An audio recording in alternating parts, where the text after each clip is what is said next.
Hello everyone, welcome back to Simply Moms podcast. If it's your first time today, thank you for joining us. And if you're a continuing subscriber, thank you for always coming back. We appreciate it. As always, my name is Leah. I'm the host of Simply Moms. So we're here to empower women, empower mothers, empower families. And today we have a visitor. Her name is Abby. Abby's gonna tell you more about herself. Welcome, Abby. Thank you for having me. Hi everyone, my name is Abigail Kanyoli Ojo.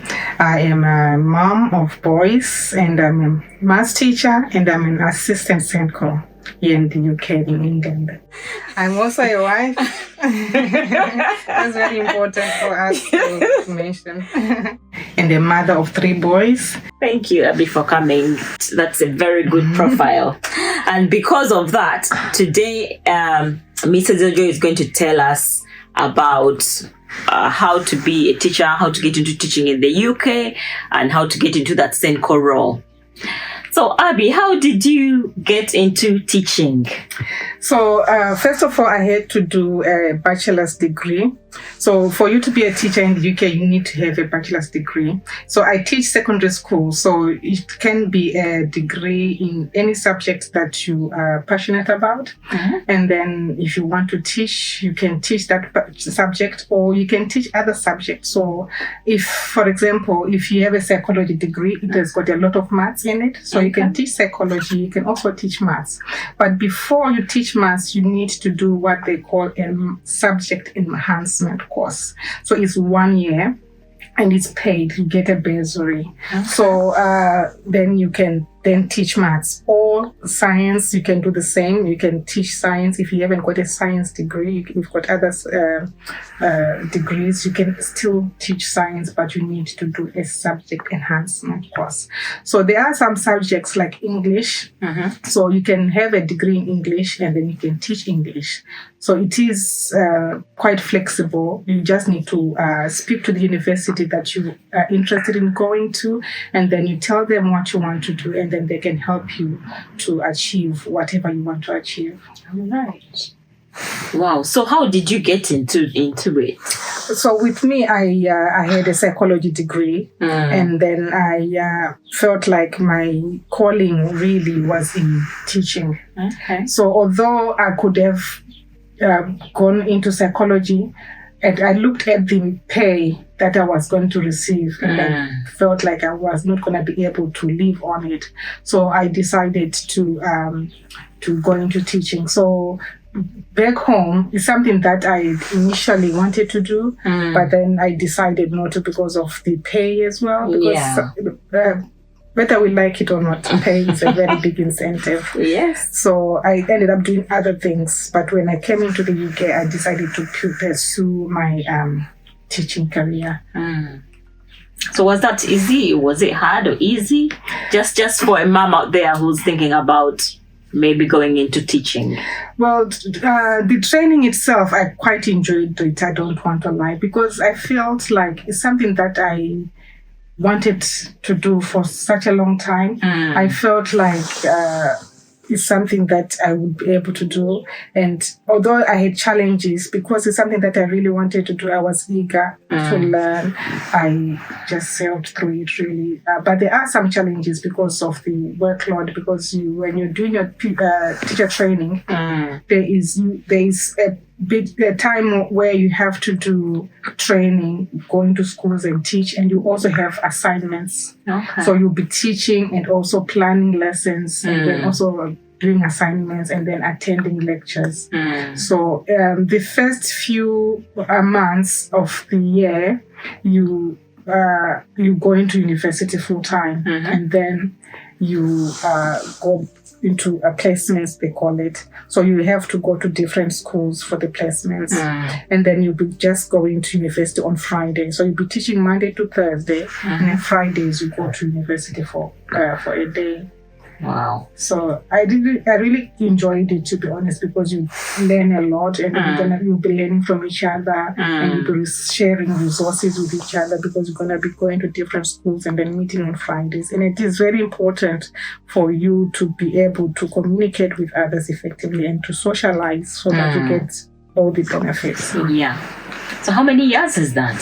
So if you are going to do a subject enhancement course, it's 1 year. Okay.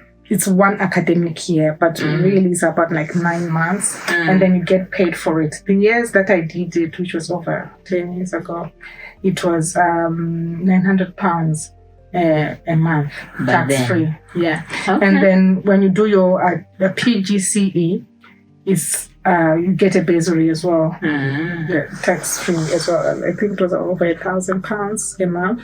So as a student, it is quite a lot compared to other professions. Yeah. Yes. And then when you finish training, you get because there are jobs. You will not struggle to get a job. Okay. You'll be choosing which job you want to. That's the best part of teaching. Especially if you teach core subjects like maths, science, and English, you will not struggle to find jobs. You teach for 1 year in a school, and then you get your QTS, qualified teacher status, after 1 year. What is that? So when you finish, you get your postgraduate certificate in education, which they call PGCE. But then you get your QTS after if you taught for a year at a school. I feel like I understand like these couple of years they've increased the number of years for the QTS from 1 year to 2 years, if I remember correctly. Okay. Yes. So it is something that you need to do, because you need to know if this is what you want. So is that stay into teaching or move on? Okay. So is that just for people who are coming from outside of the UK, or is it just the standard? It's just the standard, because my psychology degree was from here in the UK. Okay. Yes. And then it doesn't really matter whether you've got a degree from outside the country. Okay. As long as you speak to them and tell them which country you're from, and this is my degree, you can still teach. So I have people that I know who've got degrees from other countries, and they're still teaching in the United Kingdom. And then if you've got a master's degree, it's easy for you to just get into teaching. So you don't need to do a maths enhancement course. If you've got a science degree, you just get into straight. You don't need to do a maths enhancement course. We have what they call the golden hello in core subjects like maths and science. I don't know if it's the same for English, where when you finish your QTS, and then they give you, like when I was doing it, they gave us £5,000 to just give you £5,000, the government. Now I think it's up to £10,000 when I was researching the other day. Mothers, are you hearing this? Are you hearing this information? So it is good. It's an incentive for people to come into teaching. So it is quite good. Imagine after you've done all the training, they've given you bursaries, and then you also get a golden hello, which is something that you can go on holiday with your family, buy that new car. You can do a lot. Interesting. I didn't know that. So you learn something new every day. I remember when I first came to the country. I was a teacher in Uganda. I tried to get into teaching, but it just was not happening. I don't know. Yeah, it just didn't happen for me. And I also found that the kids here were quite different. Yes, they are. From the kids back home. Yes. I did voluntary work in a particular school, and I just could not. I don't think I didn't like it. Yes, I didn't have a good experience. Yeah, that's why when they advertised, they said those who can do teach, because it needs to be, especially in this country. Yeah, it needs to be something that you're really passionate about, and even if you face challenge, you're gonna stand still, steadfast, and soldier on. It's not for the faint-hearted. I'm not saying that you are faint-hearted. No, I know. Honestly, it gave me a bit of a wake-up call. I was like, I was teaching, and the kids, they wouldn't let me finish a sentence. They would just jump straight in. I'm like, okay. In Africa, when I was teaching, kids, they just sit down, they listen. If they want to talk, they put up their hand, and then they talk. But here it was like, Yes. So with things like that, it depends, I guess, with the school, because every school has got their own behavior policy. So in my school, I feel like the behavior is good, although we have a few students who are very challenging, who've got challenging behaviors. Yeah. We feel like we are so much supported as teaching staff by the senior membership team, SLT.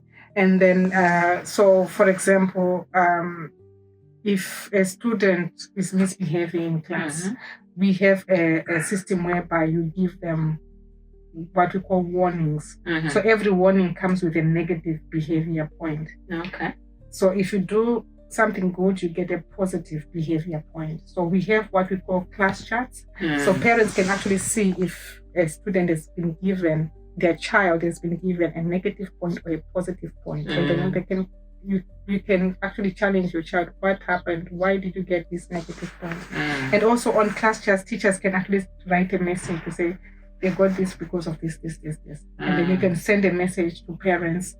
So if we have supportive parents, it actually makes our lives easier, because it's very important to make those positive relationships with parents, so that if a child is doing well, you tell them they're doing well, so that when they don't do well, you get the support. Yes. It's a lot of work for the teacher to sit down and send these emails, but it is very beneficial. So if a student gets like 3 negative behavior points in a lesson, then they get removed from the class. Okay. So it is very important that you tell them, I'm giving you a negative for talking out of turn, because you were talking when I was teaching, you're meant to be listening. So that they know why. Even sometimes we have students who ask you, but I wasn't talking. They start to argue. It's very important that you don't challenge it. You just, if you keep talking, you get a second negative. Okay. So that will make sure that he doesn't continue arguing with you. So you need to point out, you're arguing with me. So that's another second negative one. So you've got one more before you're removed from the class. So if they want to be removed, then they continue and then they're removed. So you can just then carry on teaching. So it's not easy. You have to be firm, you have to be calm, and you have to be fair about it. But just make sure that you say why you're giving a student a negative point, so that there are no gray areas. So teaching in England is challenging, but it is I feel like say it's rewarding. It's rewarding, it is rewarding, and it is very important that as a teacher you build those relationships with students. And they will be difficult sometimes, some of them, and at the end of the year they will come and say, "Oh, sorry, I was so difficult at the beginning," and they'll bring you flowers and chocolates, and you get surprised. That's nice. Know? So it's just like children at home sometimes. It's painful to punish them, but it is important that we do it the right way. Yeah, so that's quite interesting. So if someone wanted to get into teaching, what are the routes that you would recommend? Okay, so there is the PGCE that I've just spoken about, where you get the QTS after a couple of years in teaching. And there is the ITT, Initial Teacher Training. And then there is the apprenticeship route. And then there is Teach First. Okay. I'm sure there are a lot more, so people can just go and check online. Just Google it. Wow, interesting. So if your mom out there, your dad out there, maybe you've just come to the UK, or maybe you've just been in the UK for a few years and you're just wondering what is most suitable for you, you could just look into teaching. It could be good. I think there are some benefits to that. Like, for example, you're always on holidays when the kids are on holidays. Yes, we love our holidays. Oh. We have 13 weeks in a year. Wow. So we have, when we start in September, we have one in October. After about 7 to 8 weeks, we've got 1 week off. And then we do another 7 or 8 weeks. And then we have Christmas 2 weeks. And then we have another half term, 1 week in February. And we have 2 weeks at Easter. And then we have 6 weeks in August. So no other profession has that. So we love our holidays. It is quite a good incentive. And then you get paid for all of that. Yeah. So, which is good. So if you are a young mom, so you get to spend time, or young dad, even if you're a bit older, it's fine. You can spend time with your grandchildren. You can spend time with your kids. When they're on holiday, you are also on holiday. So it is really good. So you can plan holidays away out of the country and anywhere else together, because you have the same number of weeks. Yes. Yeah, I think that's good. You know exactly when you'll be off. Yes. Yeah, and you don't have to look for childcare to be at work, which some of us have to do. But so when my youngest son was like 3 years old, I would get up and drop him off at nursery, and then I'll go to work, and then after work I'll go and pick him up. So it was quite easy for me. It was easy, And then when I was teaching at secondary school, he was going to my secondary school, so we would go together. Well, my 2 boys at that time, I would take them both to school and then bring them home. And then it was very good that I was able to monitor that they're actually attending revision sessions at school. And I knew what was happening in school, and I would remind them, you need to do, today is Tuesday, you need to go and do your English revision after school. Today is Thursday, you need to go and do your maths revision. Today is Friday, you need to go and do your science revision. And I'll be checking to see if he's attended the revision sessions. So it's something that I would not be able to do if he was in a different school. Yeah. And although they didn't like to be in the same school as me, they understood. One of my boys said to me, I know there are disadvantages of being in the same school where your mom teaches, but it's actually has been good for me. I would not have achieved what I've achieved if I was in a different school. Wow. So it's very important that we bring children to our schools. Although it's not easy for me as a parent as well, because there was a time one of my boys was involved in a fight at school. So it's something that was a bit difficult for me. But I felt like I handled it well, and he handled it well. It felt like to me someone was trying to bully him, so he felt like he needed to defend himself. So although he got the punishment for fighting in school, that never happened to him again. He never got bullied again. Okay. So I felt like it's difficult as a parent and a teacher in the same school. And I felt like my colleagues handled it very well, because they dealt with it and resolved it before they came and spoke to me about it. Okay. Yes. So, but how hard or how easy is it for you to get the same school as your child? It's very easy, because you put it as your first preference, and then you mentioned that you teach at the same school. So yes. So it's actually easier. It's just the same as if your other siblings at a school. You are prioritized. Priority. Yes. All right. Interesting. So how does a day look like in the teacher's life? Okay. Just to give context to someone out there who's trying to consider this. Yes. So I'm going to be very honest. Teaching is not for people who are lazy. So I'm going to give you a typical day. I'm going to choose a Monday. So I'll tell you what happens to me on Monday. So on a Monday morning, I get to school. My school day starts at 8:30. So I should be in school by 8:30. And we have a meeting at 8:30. So the meeting is like 20 minutes approximately. Sometimes it runs over a little bit. And then I have a tutor group. So the tutor group, I've got a year 10 tutor group, because I had them since they were year 7, 8, 9, now they're in year 10. So I have them from 8:45 for half an hour. So on a Monday morning, I have to check that they're wearing correct school uniform. They have their equipment. So that's the day that we do uniform and equipment check. And then I check their nails, I'll check their jewelry. If they have jewelry, they'll be taking it off, because they're just allowed studs. They're not allowed earrings like this. And nose rings, they're not allowed. So I'll be checking all that. And sometimes girls like wearing leggings. So I'll be checking that trainers and stuff like that. And then I sanction them. So I give them negative behavior points for uniform. So I'll say lack of tie or no tie, no school skirt, or they're wearing leggings. So it's all on class chat. So there's just a button that I click.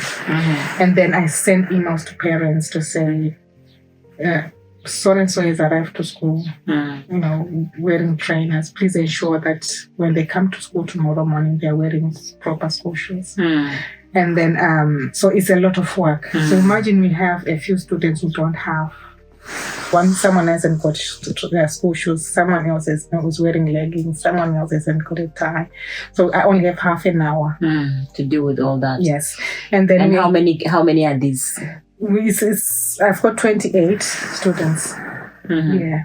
So if you've trained them since they were year 7, you only know you've got a few people who are the same repeat offenders. They have trainers. They have shoes, sorry. Yeah. And they still wear trainers. You've spoken to mom has already told you that she's got school shoes. She just chooses not to wear them. Sometimes they'll be in the school shoes in the locker, but they prefer to wear trainers. So you just say, go back to your locker and get your school shoes. I don't even have to say anything else. As soon as they come in, I send them back out to go and get their school shoes from the locker, because if they get away with it from me, they'll be wearing trainers all day.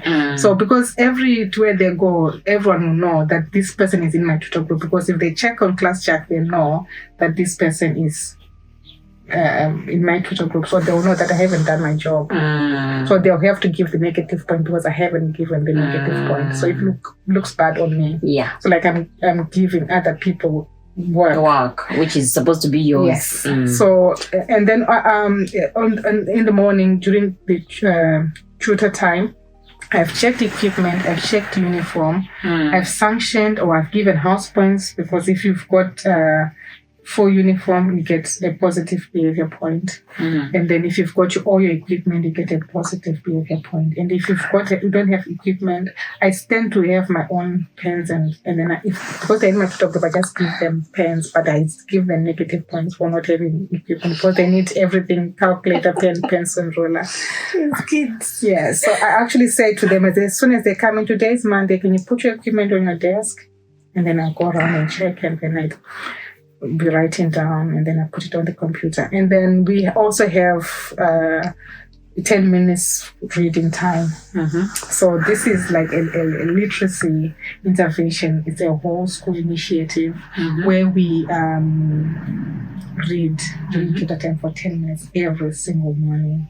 So they'll have the book, and then I'll be reading. I'll be walking around, for 10 minutes reading for them, and then to make sure that they pay attention, I'll be reading, and then I'll tap someone. They should be able to read the next word where I stopped, to show that they're actually following the reading. So it does help. So for 10 minutes, and then usually after all that, we don't have much time. So as soon as they leave, I'm already teaching period 1. So students will be waiting outside to come. So then I switch my computer. I'm teaching maybe year 11 maths. And then 1 hour, they leave. I teach year 7. And then they leave after the break. And then maybe I just have enough time to just change my PowerPoint slides, go to the toilet quickly. I don't even have time to make a drink. That's why I always bring my own flask. And then I have period 3 and 4. So maybe I'll have year 9 and then another year 11. Because sometimes we teach 2 groups, 2 year 9s or 2 year 8s. Sometimes we have 1 each. It just depends in the year, how many classes have been given, how many year 10s. Maybe we've got 1 each year. You've got 7, 8, 9, 10, 11. But sometimes, like this year, I've got, I don't have any year 7s. I've got 2 year 8s. I've got a set 1 and a set 3. I've got 2 year 9s. I've got a year 10. And I've got a year 11, but I don't have a year 7. I don't teach year 7s at all. So it does happen sometimes. So because of my Senko role, I do not have a heavy teaching timetable. So I saw sometimes I have a 1 free or 2 frees a day. Sometimes I have 3 frees, but those are not really free. They're called PPA, for planning and preparation. And then so I use it to plan. I use it to meet with parents because of my sensory role. We'll talk more about that sensory role. Yes. Yeah. Wow, that is quite a hectic day. And then on Mondays we have meetings, like the whole school CPDs, or sometimes departmental CPDs. So it's another 1 hour. Yeah, what is CPD for someone who it's just like so sometimes we have to learn about things like safeguarding training, which is very important for a teacher.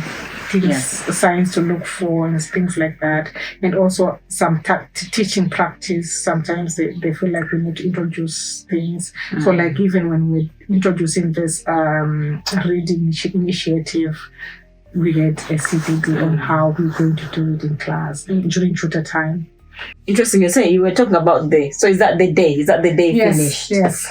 So that's so quite. We teach 5 lessons, and you've got a meeting before, and you've got a tutor time. You've got a break time is 15 minutes, lunch time is 35 minutes, and then after school, immediately after school, there's a meeting on Mondays, and then Tuesdays we don't have meetings. We have revision sessions. So after school, and we've got detentions.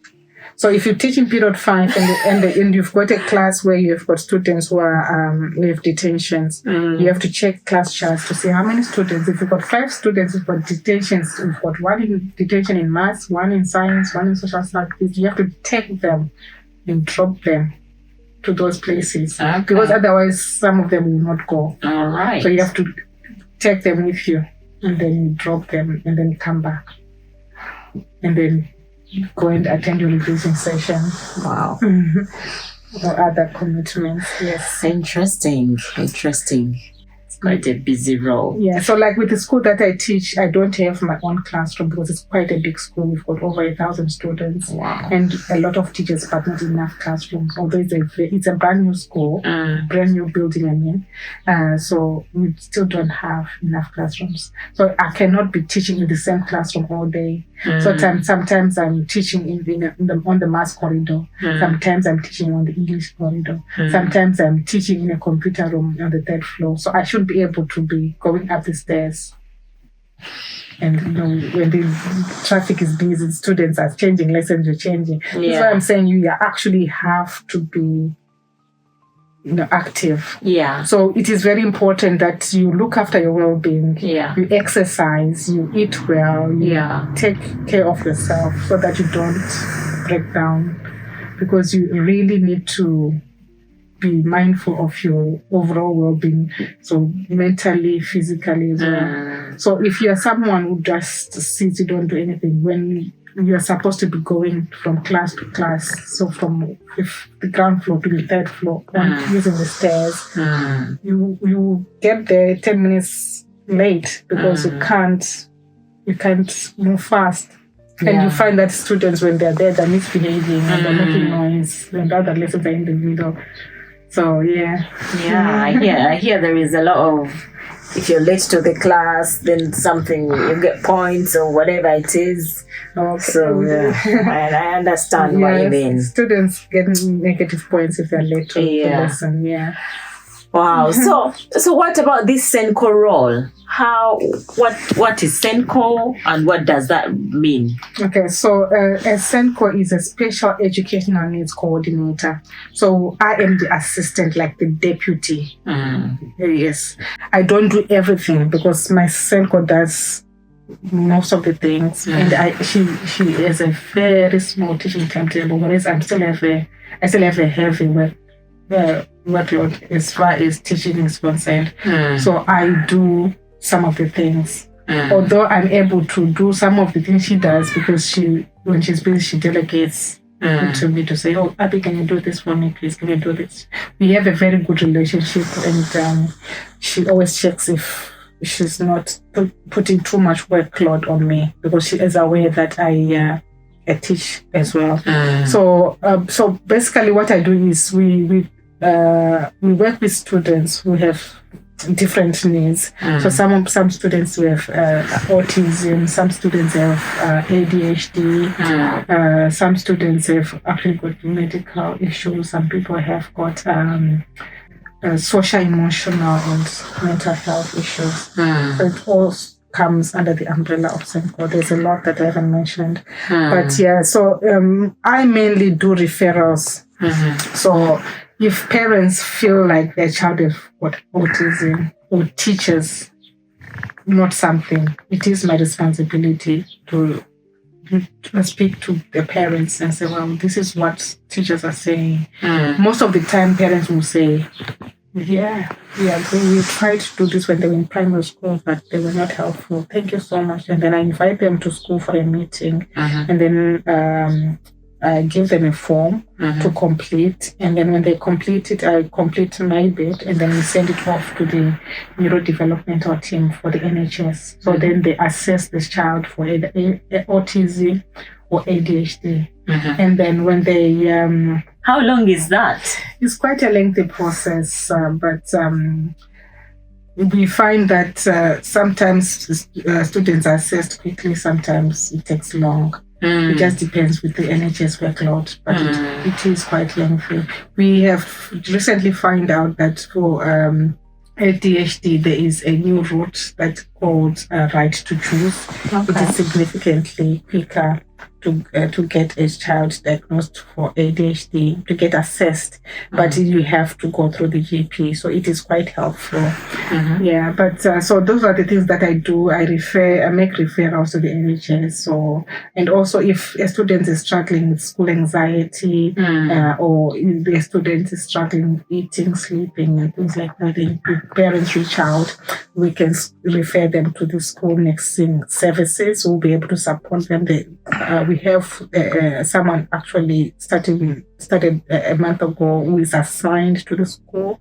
So they come and actually meet the students at school, which has been very helpful. That's good. So, and also if I have teachers come to me and say, oh, I have got a student since their handwriting is very poor, I can refer them for handwriting lessons, like intervention in the morning. And if I feel like this is not helping, I'll speak to the parents, and then we have an occupational therapy referral. So I do those referrals, and then they go, and then most of them will be are usually diagnosed with joint laxity, so which means they have difficulty gripping the pen, and so when sometimes they have pain when they're writing. So my role really is making referrals and liaising with parents, with educational psychologists, clinical psychologists. What is challenging about that? What I found challenging about this role is I find that some parents they don't like this stigma that comes along with their child being autistic and ADHD, having all these things. But I feel like if the school knows that that's what they have, we have interventions in place to support them, and teachers are made aware. So if a student has been diagnosed with ADHD or ASD, they send a report to me, usually a lengthy report. So parents usually, not everyone will be able to read and understand it. So I take it and then I read it, and then I summarize it to the parents. And to the teachers as well, because teachers we are very busy. We don't have time to sit down and read a 39-page document. So I feel like I just have to give recommendations to say this is what was recommended that you should be doing in your lessons to support this child, instead of them reading the whole document. It is my job to read the document and to know that child inside out. And then I meet with the parents and the child and say to them, okay, this is what the the report says, and then I explain to them, and then this is how you should support your child at home. And parents are really, really good. Most of the time, the recommendations are already doing it at home. Okay. Yeah, so, and then we work together, and then they can tell me, okay, this works well at home, please try it. I usually ask them what works well at home so that we can use the same skills and strategies at school. And they're very helpful. So it is very important that as SENCOs, we work with parents. So if you're a parent who's got an autistic child or a child with ADHD, it is very important that you work together with the school, with SENCO at your child's school, so that your child gets the necessary help that they need so that they can thrive. Because as SENCOs, we are training them so that they'll be able to thrive post 16 or after their A levels and stuff. So we need to make sure that they can manage on their own. I find it's really heartwarming that these services are available in schools, and actually they are helping children and they're helping parents to work together. Earlier you were talking about the challenges of being a SENCO. One of the things that I found difficult was if a parent is in denial that their child is got it's difficult for us to help the child to get the assessment that is required. So what we tend to do is we just support them anyway without the diagnosis. How? So if we find that's the case, they're refusing to engage with us so that we make a referral, we just put intervention in place to support the child. So for example, if they have issues where they find it difficult to sit at the back, so we make sure that they sit at the front in every class. And sometimes if they are having trouble regulating, we give them a timeout pass. So when they feel like they're angry or upset, they can just use their timeout card to just go outside and regulate and then come back inside. How do you use that? So we just issue it, and then we tell staff that it's on class charts. We have a little card that we give them so they can just show you. But usually when we issue the card, I send an email to all the teachers who teach that child to say, we've given this person a timeout card. So if you find that he's getting angry or he's getting upset or is dysregulated, then you allow him to leave your classroom. They don't have to say anything because the teacher knows I've sent an email. And also if he hasn't got a physical card, they can just click on his name on class charts and then there it is. So, and also there are some students who have sensory issues. So they don't like loud noises, they don't like certain clothes, how they feel. So we have a sensory room. Sometimes if they're dysregulated because there's too much noise, they can go and calm down, cool down in a sensory room because it's got a lot of these sensory things. So usually people with autism have sensory issues. So we also have a very good team, a SEN team. Like I also manage teaching assistants, so I deploy them to different subjects. So for example, if I know that there's a class, a science class that has 5 students who have got special educational needs, I ensure that in that lesson there's always a teaching assistant to support them. Yes. Oh, that's quite a lot of help. Thank you for the good job you guys are doing. From your experience, if there are parents out there, like what advice would you give them? You as teachers, you as SENCO, what is that thing that you want from the parents that they're not giving enough?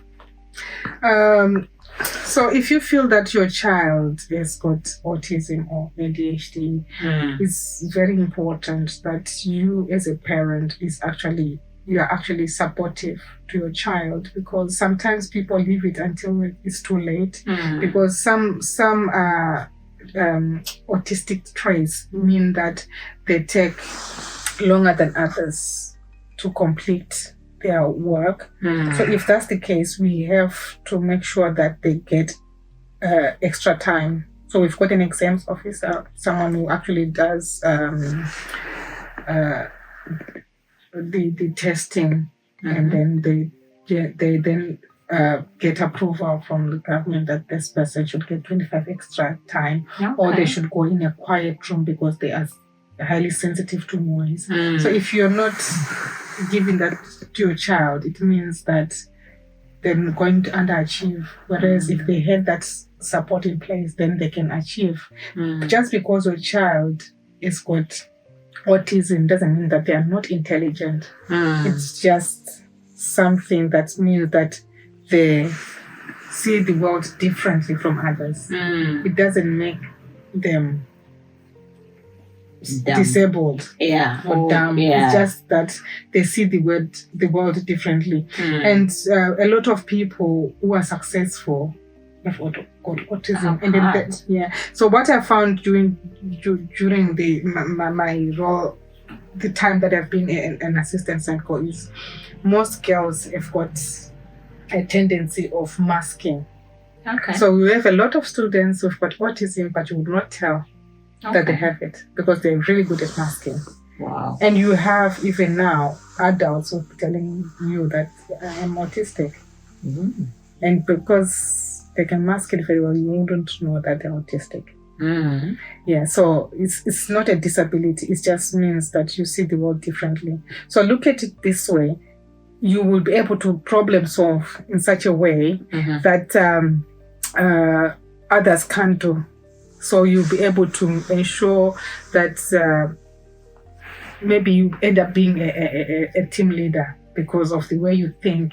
You don't think like everybody else. Do you understand? You see things differently. And I've always said to people, students with ADHD, they're very energetic. So I've got a student in my class who cannot sit still. Every few minutes he is out of his seat. And they have to keep on saying, get back to your seat.